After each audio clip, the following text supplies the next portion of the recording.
mission, value гэсэн. За тэгвэл өөрчлөлтийг өдөртөж байна. Ер нь бүх юм л өөрчлөгдөж байна.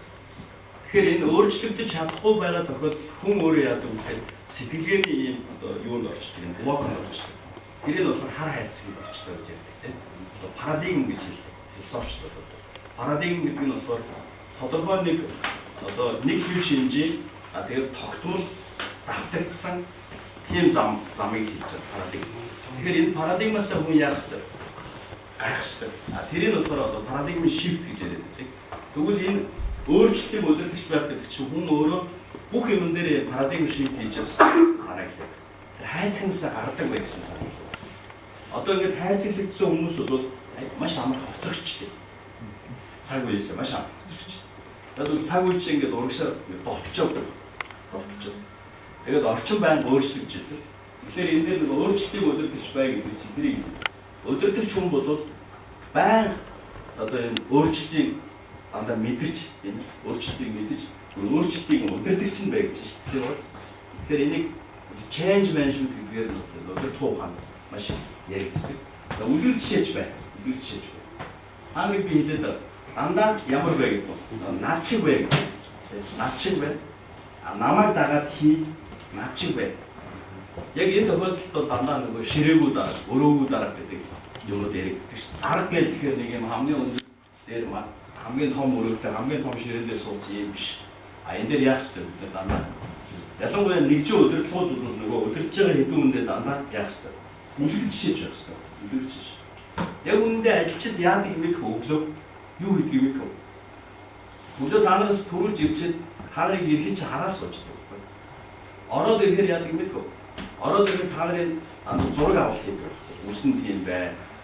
Тийм хувцсан өмсч, нөгөө муу хутлаа өмсчиж, ямар аимс өмсчиж тэ дандаа тэрийг чи ингээ хараад сууж байна. Тийм учраас би юу гэж хэлгээд бол та нарыг үлгэр жишээж бай гэж хийх, хөдлөх, аяглах тийм ээ. Энэ бүх юм дээр дандаа үлгэртэй. Монгол хүмүүс яаж өсч хүмүүцсэн гэдэг нь ярьлаа. Үлгэр сонсож, домог сонсож, туйл хайлуулж ингэж өссөн. Тэгэхээр тэдний энэ одоо яг танин мэдхөө мэдрэмжинд юу байгаа вэ гэхээр хүнийг үлгэрлэх хан харангуй баатар гэж ийм л баатар байдаг да гэдэг үлгэр тийм ээ. Үлгэрлэх тийм мэдрэмж нь илүү идэм байхгүй. Тэгэхээр та манай багийн дараа гэж ийм л сайхан залуу байдсан да. Ийм л нэг сайхан Монгол ир хүн байдсан да тийм. Ийм энэгээр л би одоо үлгэрлж шүтэж амьдрэх юм да. Тийм учраас би өгөнд нь ордыг.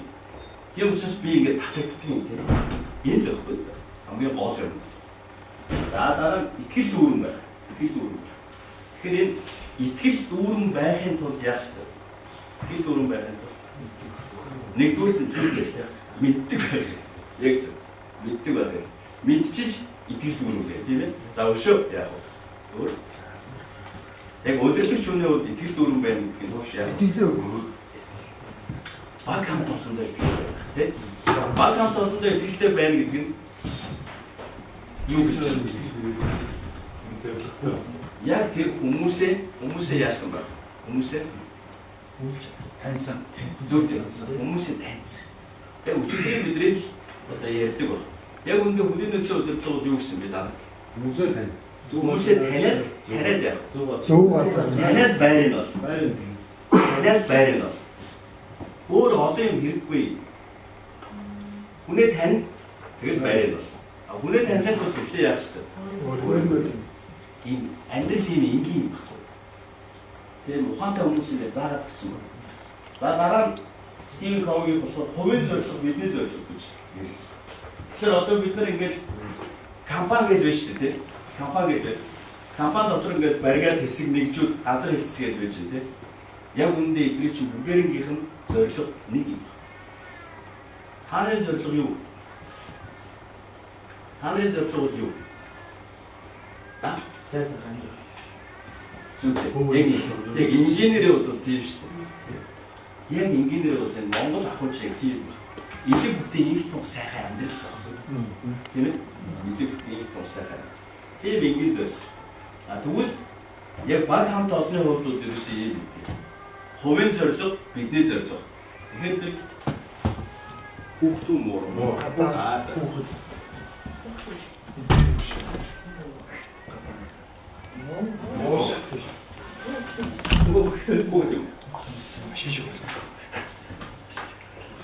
зорилго бидний зорилго гэдэг нь ерөөсөө энэ шүү. Бид нар амьдрал дээр нэг юм дээр маш их ингэж одоо бодолж явж байна. Conflict of interest гэжтэй. Ашиг сонирхлын зөрчил гэж нэг юм яриад буруу эрчимтэй тийм ярихаар зэрэг байнга зөрчил авдаг. Тэгэхээр ашиг сонирхлын зөрчил гэж байхгүй. Нэгдэл. Юу вэ? Ашиг сонирхлын юу? Нэгдэл байхгүй. Бид нар бүгдээ ашиг сонирхлоор нэгдсэн болохоор энэ Монголын улс өчигдөр хүрээд ирсэн юм. Ерөөсөө ийм байхгүй. Тэрээс энэ ашиг сонирхлоор нэгдэг бол энд ингэж ирд суудлалт нэг өрөөнд ингэж суудлаач ингэж суухгүй шүү дээ. Ийм байхгүй. Тэгэхээр ерөөсөө бидний зорилго миний хувийн зорилго бидний зорилго нэг юм байна. Одоо таны зорилго ч гэсэн яг л бидний зорилготой нэг юм байна. Тэгжиж байгууллага баг хамт олон байдаг. Энийг л энэ судлаач нар хэлээд хувийн зорилго бидний зорилго энэ нэг юм байна. Нэгдмэл. Тэгэхээр энэ нэгдээгүй тохиолдолд бол хүн байхгүй. Тийм учраас би танад бүр хамгийн энгийн амьдрал дээр нь юу гэж хэлээд байлаа. Хүнээр ямар ажлыг хийх ёстой вэ? Хүн дуртай ажиллаад зорддог байхгүй. Хүн хүссэн ажиллаад зорддог. Үнэн хүсэл тэмүүл байвал энэ ажлыг хийдэг байхгүй. Тэгэхээр энгийндээ бол энэ байхгүй. Ухаантай хүмүүс болохоор ингэ хэлсэн. Хувийн зорилго бидний зорилго. Энэ goal гэдэг юм чинь ингэ нэг юм байна гэх тийм. Ийм л учиртай. За дараа нь итгэл хүлээлгэж эрх мэдлийг шилжүүлэгч бай гэж хэлсэн. Делегашн хийх гэж байна тийм. Яг үнэндээ бол бид нар эр ганц бие юу хийх вэ? Яг үнэндээ бол эр ганц бие юу ч хийхгүй. Юу ч хийж чи хичнээн булиа байж болно. Үнэхээр юм одоо юу за бүх юм ингээд төрсөн юм байж болно. Тэгтэл эр бие ганцаардаг гэж байхгүй. Тийм учраас энэ удирдлага гэдэг чинь өөрөө юу вэ гэхээр итгэл хүлээлгэж эсвэл шилжүүлэгч би сайхан юм байна гэсэн. Тэгээ энийг юу вэ гэхээр зэрэг өвгдүүд минь хилээд өгсөн. Ялангуяа Чингис хаан бол энэ одоо empowerment гэдэг юм энэ итгэл хүлээлгэж тэгээд энэ эрх шилжүүлэх энэ delegation гэдэг юм гайхамшиг. Тэр бол үнэхээр төрцөн үгс. Шууд хүнийг таньдаг, танил итгэл шууд эрх шилжүүлдэг. Ямар сандаа нөгөө Япон үгний гайхуулж байгаа тийм. Япон профессор гайхаад ингээд дуу алдаад ингээд доошоо хараад ингээд сууч. 3-4 минутын дараа л дахиж дуугардаг. Тэгж айхтар гайхуулж байна. Тэгэхээр юу гэхээр танаа энэ Чингис хааны чинь энэний учрыг бид нар олдгүй юм гэж хэлж байгаа. Дайсныхаа жанжинг итгээд өөрийнхөө өрлөгийг болгочих байгаа. Тийм л үг байна. Японууд бол тэр шууд ингэж гэсэн. Та нар яах вэ гэсэн. Бид нар дайсныхаа жанжинг шууд ингэж шүү дээ. Тэгэхээр энэ юм шиг. Тэгэхээр хилээд байгаа нь итгэл хүлээлгэж ирхүүл шилжүүлж. За тэгэхээр идэвхжүүлж ирчүүлж өгөх тийм идэвхжүүлж ирчүүлж өгөх. За энэ дээр бол одоо энэ мотивацийн юунуудыг хэлээд байна тийм идэвхжүүлж ирчүүлж өгөх. Маш энгийн Монгол аргууд юм. За бүрэн эрхийг олгох. Ер нь бол эрх гэдэг чинь хариуцлага гэж байна шүү дээ. Хариуцлага гэж. Тэгээ та нар одоо жишээ албаны даргын эрх олгосон байх юм бол албандаа ажилладаг 10 хүн хариуцна гэсэн үг. Ийм л юм. Тэгэхгүй эрхийг болохоор яг амьдрал дээр хүмүүс дарнаар буруугаар ойлгоод хариуцах гэдэг юм байна шүү дээ. За дараа нь зөв харилцаа. Харилцааны талаар бол бид нар өчигдөр маш их ярьсан тийм. Зөв харилцааг яаж хийх вэ? Зөв харилцааг хамгийн зөв харилцааг яаж хийх вэ? Хамгийн зөв харилцааг сонсож хийх шүү. Хүн хоёр чих нэг ам заяацаа гэдэг. Сократын юм дээр байгаа үстэй тийм. Тэгэхээр сүүлийн үеийн профессорууд яасан бэ? Хэдэн чих гаргацсан байлаа? 4 чих гаргацсан биш тийм. 4 чих. Тэгээ дөрүүлээ өөр үүрэг ойлтой байна тийм. Өөр үүрэг. Тэгэхээр энэ 4 чихийг ажиллуулж исэн цагт бол бид нар хизээч одоо харилцаанд алдаа хийх. За тэгээд сонсож дэмжлэг өгөх. Энэ бас энэтэй холбоотой юу болчихж байгаа тийм. Сонсож дэмжлэг. Тэгээ нөө сонсох дүрмэн дээр нөгөө 14 дээр чинь байж байгаа тийм. Яг сонсож байхдаа гоё нөгөө хүнээ ингээд цааш нь улам сайн яриулж тэ уруул нээж, уушиг нээж, элэг зүрхнийх нь угт байгаа тэр үгийг гаргуулахын тулд яаж явах вэ? Нөгөө нэг хүчрж дэмжиж явах юм. Аа гэдэг ингээ янз бүрийн дуу юмнууд байдаг шүү дээ. Гэдэг тийм ээ. Нэгдүгээр маань өөр гэсэн тийм агуул. За багийн мандалч байна. Багийн лидер гэдэг нь юу вэ? Хамгийн гол нь бусдыг татаа оролцуулах байна. Татаа оролцуулах. Татаж оролцуулах. Энд дээр чинь эрх үүргийн хуваарлт нөгөө шилжүүлэлт бас орж байгаа юм дэлгэшин дээ. Дээр нь энэ дээр бас одоо яг энэ барууныхан бол энийг болохоор engagement гэж яриад байдаг. Engagement-ийн тухай багш нь дараагийн хэсэг дээр тайлбарлаж байна. Яг үнэн хэлбэл engagement гэдэг нь барай өөр утгаар тайлбарлаж байна. За коучинг хөгжлөө гэдэг. Энийг бол тулж ажиллах гэж үзчихээр. За багийн шийдвэр ямар байсан? Ганц хүн шийдвэр, багийн шийдвэр. Өчигдөр бид нар шийдвэр гаргаж үзсэн тийм. Ямар байсан? Багийн шийдвэр зүггүй. Багийн шийдвэр нь илүү байсан тийм. Илүү байсан. Яг хөөгний ганцаараа шийдэхээс багаар гаргасан шийдвэр нь илүү тийм ээ. Яаж бодсон тийм ба. Багийн чинь 5 хүн байлиг 5 тарих 10 нүд тийм биз дээ. Тэгэхээр зэрэг багийн шийдвэр бол илүү байдаг. Ахис дэвшлийг үнэлж дүгнэ. За энэ дээр бол одоо бид нар гүйцэтгэлийн үнэлгээний тухай юм. Ажилч дарга ажилчид юуны тухай ярьдаг даа. Андаа ажил ярьдаг. За ажлаа яана гэж ярьдаг. Андаа гүйцэтгэлийн үнэлгээ тухай ярьж байна. Өчигдрийнхөө юм яасан. Түрүүч сарын нөгөө тайлан хаана. Одоо энэ сарын ажил чи юу болж хаана явж.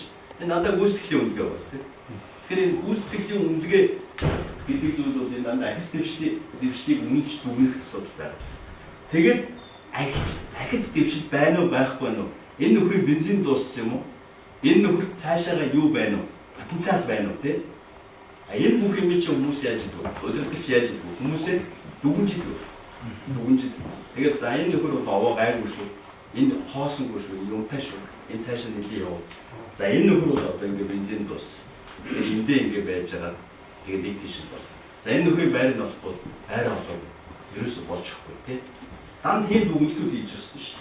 Тэр дүгнэлтүүд хизээ гардаг вэ гэхээр гүйцэтгэлийн үнэлгээний дараа. Гүйцэтгэлийн үнэлгээний дараа хүмүүсийн байрыг олох дүгнэлт гарна. Гүйцэтгэлийн үнэлгээний дараа хүмүүсийн сургалтын хэрэгцээ тодорхойлно. Гүйцэтгэлийн үнэлгээний дараа цалин ус урамшууллын асуудал тодорхойлно. Ийм 3 юм тодорхойлно. Гүйцэтгэлийн. За тэгэхээр дараагийнх нь болохоор зэрэг brain tracing гэж та нар сонссон баг тийм. Энэ нэлээд алдартай том зөвлөх brain tracing болоо. Том зөвлөх.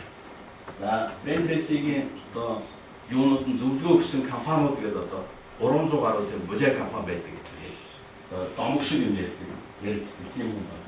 За brain tracing-ийн шинэлэг өдөртөгч 10 үргийг тавьсан байна. Тэр 10 үрэг дээр хамгийн ихнийх нь дахиад нөгөө ковид шиг ууц тийм. Бас vision. Алсын хараа, стратеги. Алсын хараа стратеги нь болохоор энэ тийшээгээ энд алсын хараа тодорхойлж өгч байгаа бол тэрлүүгээ ямар замаар, ямар аргаар явах уу гэдэг. Зам арга хоёр стратеги. За тэгээд дараа нь болохоор зэрэг инновац, хөргөн өөрчлөгч байх хэрэгтэй. Тэгэхээр ер нь бол энэ юг одоо инновашныг орчин үед бол инновашныг бол одоо үнэхээр хөгжлийн мотор гэж яриад байгаа. Яг гэвэл энэ дээр одоо дандаа инновацаар бол юм юунууд тодорхой трендүүд тодорхойлж байна. Тийм ээ? Инновац. Инновац гэдэг нь өөрөө яг юу юм бэ гэхэл зэрэг юг мэдлэг оюун ухааныг энэ бүтээгдэхүүнээр шингэх үйл явцыг инновац гэж хэлж байна. Тэрээс өөр юм байхгүй. Яагаад энэ юунууд одоо Samsung болоод Apple тий хамгийн инновацаар одоо трендийг ингээд тодорхойлоод байгаа юм гэхэл энэ бүтээгдэхүүндээ хийж байгаа бүтээгдэхүүндээ юу шингээсэн бэ? Мэдлэг шингээсэн. Тэгээ мэдлэг шингээчихэр бүтээгдэхүүн юутай болчих вэ? Үн цэнтэй болчихдог. Valueтай болчихдог. Тэрээс бид нарт энэс илүү бүх утас байна. Шидсэн живдэрдэггүй, тий материал суудаггүй, маш сайн долгион барьдаг тийм утас байна. Тэгвэл тэрнээс илүү энэ нь юутай вэ? Ухаалаг байгаа. Тийм үстэй. Дандаа юм смарт гэж яриад байгаа шүү дээ. Тэгэхээр яагаад вэ гэхээр энэ мэдлэг шингэсэн. мэдлэг шингэсэн технологиор хийгдсэн юм байна. Тэрийг л инновац гэж хэлж байгаа. Тэгэхээр инновацаар өнөөдөр яагаад солонгосууд ингээд гайхуулаад одоо ингэж штэ 2060 онд хэмжээ дарах хөргөчний трендийг л тодорхойлсон гэж. Нэг үндсэндээ бол тэр чинь гайхуулж өнгөрч байгаа байхгүй. Тэгж одоо Samsung-ийн энэ нөгөө инновацийн төв өдрөөр оролцож хачаач юм ярьж байгаа байхгүй. Тэгэхээр яг үнэндээ бол бид нэр яг тийм л ажил хийгээл байж байгаа байхгүй. Өнөөдрийнхийг биш. Өөр одоо 50 60 жилийн дараа 30 40 жилийн дараагийн нэг л ярьж байгаа. Ийм болно ингэн тийм. Нэг шинэ удирдагч гараад ирлээ. Тэрний удирдагчийн нэртэй Samsung-ийн юу гаргав. Одоо шинэ модификац гаргав гэж байж байгаа. Тэгэхээр энэ ч өөрөөр инновацийг хэлээд байгаа. Тэгэхээр яг үүндээ инновацийг өргөн өөрчлөлт хийгээд байгаа боловч инновац гэдэг байгаа боловч инновацийг хэн хийх вэ? Хүн хийх вэ? Тийм учраас инновацийг яг үүдгч нь бол юу? Сайн хүний нөөцийн бодлого болдог. Шилдэг хүний нөөцийн бодлого. Солонгос яагаад Samsung тийм мундаг болчихв? Яг үнэндээ бид нар хүний нөөцийн сайн бодлого хийсэн байна. Тэгэхээр энэ инновацлог хүмүүсийг зөв тодорхойлохын тулд тийм зөв таньж олоод зөв байрыг олсон. Зөв таньж олохдоо бид нар жишээ нь бидний юуг нь одоо тэр сонгон шалгуулт үлгийг 6 минутаар хийж байгаа байхгүй. Үнэхээр тэр инновацийн юм тесрэлттэй санаа 6 минутанд л гар. Тэгээд бол 6 минутанд хий гар юу ийсэн. За зарим яг онготон бууцсан нөхдүүд